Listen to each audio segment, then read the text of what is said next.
Hey, good morning. Good morning, everybody. Hope everyone is doing fantastic. And it's your friend Dean Kulaweera here. So every Wednesday, 11 a.m. Eastern time zone, I'm right here to help you folks out with job search tips, advice, and strategies. So don't feel shy. Feel free to say hello in the comments and start putting in your job search related questions in the comments as well. Not sure if those of you on LinkedIn are actually seeing this stream. Like, I'm not able to access LinkedIn at my end on the website. So I'm not sure if this is even streaming on LinkedIn. But in any case, I will continue with the stream. And just a heads up, now I usually do this stream on Wednesdays at 11 o'clock in the morning, Eastern time zone. I'm not sure if I'll be doing a stream next week, given that, it's the holidays. So I'm not sure if I might be, on the road or doing something else. But in any case, I'll keep you posted. So continue following me on LinkedIn, and I will keep you folks posted regarding the status of my live stream for next week. But in any case, what I'm speaking about today is improving your response rate on your job applications, right? And this is an area that I know many people struggle with, right? But because you're applying for jobs, you're submitting your resume, you're applying for the jobs, but you're not getting those responses. And applying for jobs online, I mean, that's the main thing that you're doing in order to generate some type of responses from recruiters, from hiring teams, from organizations. You're trying to get yourself interviews, right? So in today's stream, I wanted to share with you some quick tips on how you can improve your response rate. Before I get into that, just a quick heads up. I did recently release episode 2 of my podcast, the 360 podcast, where I interview a variety of different guests. And my guest for this particular episode is Joel Medeiros, and Joel spoke to me about robotic process automation, or RPA. Great discussion, very interesting and insightful discussion. Make sure you check it out, folks, if you haven't already. It's on my YouTube channel, like the full conversation. You can find the link to my YouTube channel on my Linktree page, which is scrolling down below at the bottom there. It'll give you the link for my Linktree page. It is linktr.ee/DK Tech Recruiter, linktr.ee/DK Tech Recruiter. So make sure you check it out on my YouTube channel if you want to check out the full conversation. All right. So with that being said, let's get into today's topic, which is improving response rates to your job application. So just want to share a few quick tips for you, and hopefully you folks get value out of this. And make sure you hit like, and make sure you share this segment with other people in your network who might be interested in today's topic in particular. So tip number one is probably the most obvious one: is if you're not getting responses to your job applications, probably the primary culprit is simply your resume, right? A lot of people out there, they have this one version of their resume that they're kind of they're just putting it out for all the positions that they're applying to out there. Now, this might not be the most effective way, because you're the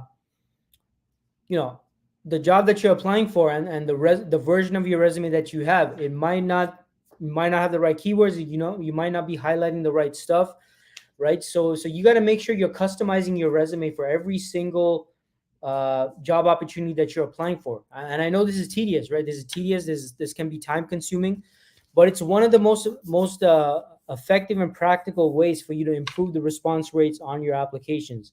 So you got to make sure that you are customizing your resume for every single role that you're applying for, right? And whether you're seeing the job description on LinkedIn, on Indeed, on whatever platform, maybe you're applying directly on the company website, you actually have to take the time, folks, to customize your resume based on the job application. Now, what do I mean by customize your resume for the job based on the job description? Well, that means I want you to literally go through every single bullet point on the job description. And you got to be asking yourself, hey, do I have this experience? Do I have knowledge of this? Do I know this tool? Do I know this software? Do I know this whatever is listed on the job description? You got to then make sure you go into your resume, maybe emphasize and highlight those things that you do have experience with, which you maybe have not given it as much emphasis on your resume as you should have. Any softwares mentioned on the resume you work with, any tools on the job description. You got to make sure that you go back to your resume and highlight those things or mention those things. Now, I'm not saying exaggerate. I'm not saying exaggerate those things. So maybe you have like mid-level experience with something. I'm not saying present yourself as someone who has like expert level knowledge of this area or whatever this thing is. What I'm saying is, whatever level of knowledge, experience, expertise you have, make sure it's reflected on the resume in relation to anything mentioned on the job description. And what you'll see is this will help you improve the visibility, right, of your resume, because recruiters, uh, people basically using the ATS that are which is where most of the time your resume ends up. They're going to be using keywords to find your resume, and we don't know what keywords they're going to use, folks. And but what I do know is the keywords will probably be something related to what's mentioned on the job description. So to increase your chances, you want to make sure your resume is as keyword friendly as possible. And one of the best ways to do that is making sure that your resume reflects anything mentioned on the job description which you have experience, knowledge, and expertise of. All right. So that is the first tip. We got a comment here from Tara. Shout out to Tara. Thanks so much for tuning. Tara says, "What's the name of your podcast?" Tara, the name of my podcast, Tara, is the 360 Podcast. So actually, there's a link to my YouTube channel in that thing that's scrolling down here below. So just go to my Linktree page. Again, the link is going to be scrolling down underneath there below. So just take note of that, Tara, and you can check it out on my YouTube channel. But thanks for your question. So that being said, the next tip is, the other reason why you might not be getting responses to your job applications is simply the roles that you're applying for.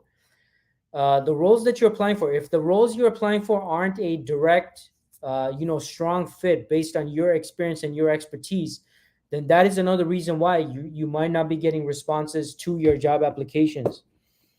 And what I mean by this is, maybe you're someone who's, you have 1 or 2 years of experience in a specific field, and you're applying for jobs in this field requiring 5, 6, 7 years of experience. Guess what, folks? You're probably not going to get responses because you don't meet the minimum required years of experience for the position. Now, we can debate all we want about, oh, well, that's not fair, and hey, just because someone has only 1 or 2 years doesn't mean that they can't do the job, because whatever, for whatever reason, we can complain about that. But the fact is, the person reviewing resumes, they're going to look at how closely your level of expertise matches what they're looking for in the ideal candidate for the role. So if they're recruiting on a position, right, and in most cases it's going to be a recruiter that's going to be looking through these resumes. If they're looking over your resume and they're recruiting on a position requiring 5+ years of experience, and you have only 1 or 2 years of experience, I mean, I hate to break it to you, folks, but they're probably not going to reach out to you, right? They're probably not going to reach out to you. They're probably not going to see you as a good fit for the role. And that's just the reality of it, right? Fair or unfair. That's how it is, right? So you got to make sure that you are applying to roles that are a close fit or a close match for your level of experience. So that means if you're an entry level person, if you're maybe transitioning from a different field into a totally different field, maybe you only have academic experience, maybe you only have certifications that you recently completed, then you got to be applying for entry level positions. If you're someone with 1 to 2 years of experience, you got to be applying for junior level positions. If you're intermediate, right, you got 3, 4, maybe 5 years of experience, then you got to be aiming for those types of roles. If you're senior, you want to be making sure that you're applying for senior level roles. Now, the opposite applies. Just a quick clarification here: the opposite applies as well. If you're a senior level person and you got like 8+ years of experience in the field, and you're applying for positions that are like junior, entry level, for whatever reason, I'm not sure why you do that, but just in case, right? If you folks are doing that, same thing. You're not going to be considered for the role because you are way too senior. You're overqualified, right? You've got like 8 years of experience in the field, and you're applying for roles requiring that are like entry level or 1 to 2 years of experience. You're probably not going to get considered for the role because, again, the recruiter, the hiring team, they're going to see you as overqualified for the position. So you got to aim for those positions, folks, that are a strong fit for your level of experience and expertise. Now, the next thing is, and this is more of something you got to understand about the whole application process. You got to understand what you're up against, because you're up against, it's not just about yourself and your resume and how confident you are. Yes, that stuff is important, but you also got to remind yourself that you're up against competing applications. There are other people that are competing for the same jobs that you're applying for, folks, right? And I've read various statistics regarding this, but probably the most popular statistic you'll read about, if you folks, by the way, if you Google this afterwards, feel free to do so. But the statistic is there are on average, there are 250 applications for every job posting out there. So on average, when you're applying for the job, you got to assume that there might be around 200, 250 applications for the same job, right? Now, this can obviously differ, right? Maybe there's some jobs out there that might only get like, 10, 15, 20 applications. Yes, there's going to be jobs out there that might get thousands of applications, right? There's going to be kind of a spread there. But uh, the most popular survey out there, it's like, it says that there are on average 250 applications per posting on average. So what that means is that, chances are your resume might not even get looked at, even if you have a great looking resume. And the reason why I'm telling you this is you don't want to, as much as you want to customize your resume, as much as you want to make sure you apply for the right positions, you also don't want to depend on passively waiting for a response. That's what I'm trying to tell you. That's why I'm sharing this statistic, so you folks understand that passively applying, just applying and passively waiting for a response, that's not going to be enough either. Like, you have to think of how you can proactively stand out and go above and beyond simply applying, so you can actually get the attention of the hiring team, right? The hiring team, the recruiters, whoever it is. And that brings me to my next tip, which is you got to look for multiple channels on how you can get yourself in front of the hiring team, in front of the recruiters, so you can kind of stand out. Now, another thing you can do is, if you apply for a job on a certain job board, look for that company on other job boards that might be less populated with applications, right? What I'm trying to say here is, let's say on LinkedIn, this job posted by company ABC. Maybe on LinkedIn they have like, 200-300 applications.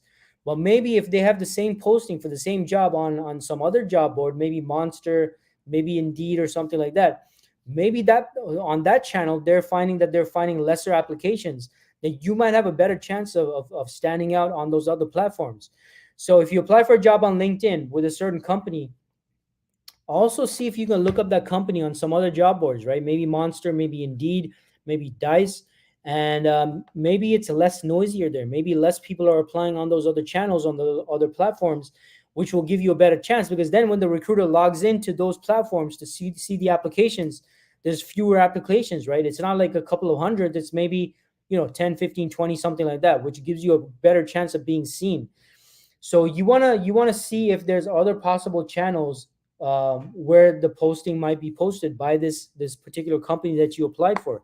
So don't just look at one platform. See where else they might potentially be posting for this same job.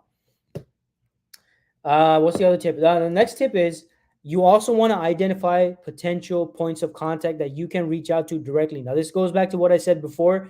You do not want to depend on just applying and passively waiting, right? We spoke about the statistics just now, folks. It's not in your favor, right? It's not in your favor because you're competing against many other applications. And if all this talk is true about how we're entering a recession, the competition is going to get even more for you folks on the job application side, because there's going to be more people available for work, more people looking for work, more people unemployed, and more people applying for job opportunities, right? So that means more competition for you on the as a job seeker. So the other thing is you got to identify possible points of contact and you want to reach out to them. So what I mean here is, when you're applying for a job at a company, do some research on the company. Who are some internal recruiters you can reach out to? Probably one of the best initial points of contact, right? Reach out to the internal recruiters at the company. 8 people in HR, right? Maybe the HR manager, maybe the HR coordinator, HR assistants. Like, these are people that, the majority of their day is spent around probably recruiting, finding applicants, finding people for the positions that they're recruiting on. So you wanna introduce yourself to these people, right? LinkedIn is, of course, one of the best places to do this. And hey, sometimes these people on LinkedIn, they actually post their email address, so you can actually send them an email as well, introducing yourself, letting them know if you're interested in whatever position that you applied for. That is one of the ways. Another ways while you're researching the company is to see if you can identify potential hiring managers. Now, this is probably easiest if it's like a smaller size or small to medium sized company, right? For example, let's say you apply for a software developer position. It's a small to medium sized company. Obviously the director of software development is probably someone that you might want to, get yourself in front of, right? Send them a LinkedIn message, send them an email if their email address is something on their profile, right? You want to introduce yourself, make direct contact so you can actually get yourself in front of them, so they can see you, they can see your LinkedIn profile, and they can see that you might be a potential fit for this position. And you know what? Worst case scenario, what's going to happen? They're not going to respond to your message. Or worst case scenario, if it's like an actual hiring manager, they might say, hey, appreciate you reaching out, but you got to reach out to our HR department, or you got to reach out to our recruiter, and they'll let you know who to reach out to, right? Other thing you want to do is maybe when you're researching these companies, try to find out who do you already know working at these companies, right? Because they might be whoever it is in your network, they might be willing to introduce you to someone at the company, or maybe they might be able to refer you for the position that you're interested in applying for, right? So you gotta do some research here, right? Do some research, do some due diligence, find out again, uh, who are the internal recruiters of the company you can reach out to, who are the people in HR you can maybe reach out to, who are the potential hiring managers, and who are the people in your network that maybe friends, former colleagues, connections, contacts, people that that might be able to introduce you to the hiring authorities at the company, or maybe they themselves will be willing to refer you for the position. Now, the next tip is follow up, right? So just because you reach out to the company, just because you submit your application, does not mean that just that one attempt at contact is going to work. You have to follow up, right? So after you identify the people that you want to, get in touch with, again, recruiters, HR, hiring manager, maybe your friends, former colleagues, your network who is working currently at the company, you have to follow up, right? Don't think that just one attempt at contact is going to be enough. It takes follow up, folks, as well, right? Because people have so many other things on their plate. They might be distracted with so many other things. They might forget to respond to your email. They might forget to respond to your LinkedIn message. So, you got to be following up and let them know, hey, I just following up. Just wanted to find out if you're still looking for a software developer or a business analyst or whatever position you're interested in. And yeah, I just want to let you know I'm interested in this opportunity. Check out my LinkedIn profile, or here's my resume attached, right? I mean, this doesn't have to be fancy either, right? I'm just giving you an example of a simple follow up message you can provide. And you got to be willing to follow up multiple times as well.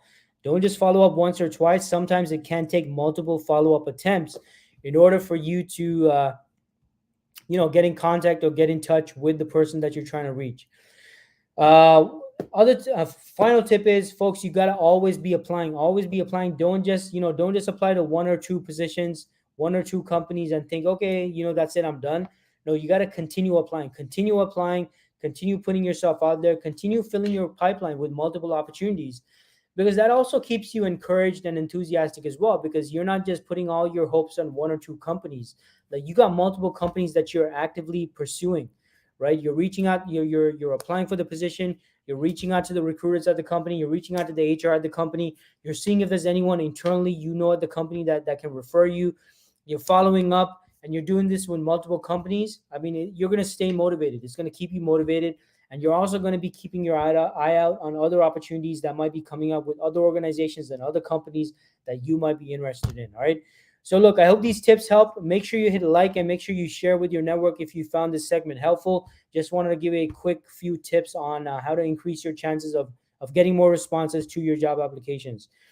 So with that being said, doesn't look like there's any further questions in the comments. So I'm going to end the stream shortly. Appreciate you tuning in. Make sure you follow me for more job search tips, advice, and strategies, folks. And if you want to follow me on all my social channels, check out my Linktree page. Again, the address is scrolling down here below. It is linktr.ee/DK Tech Recruiter, linktr.ee/DK Tech Recruiter. So appreciate everyone tuning in. Make sure you hit like, make sure you share with your network, and I'll see you around next time, folks. Thanks so much for tuning in. Have a wonderful week. And if I don't see you before Christmas or the holidays, Merry Christmas. Happy holidays, Happy New Year as well. Hope everyone has a fantastic 2023. And hey, don't give up on your job search. Keep pushing through. Stay positive. Keep taking action. And I'll give you folks a heads up if I am doing a live stream next week. But if not, I'll do my next live stream in the new year. All right. So everyone, take care, and I'll see you around soon.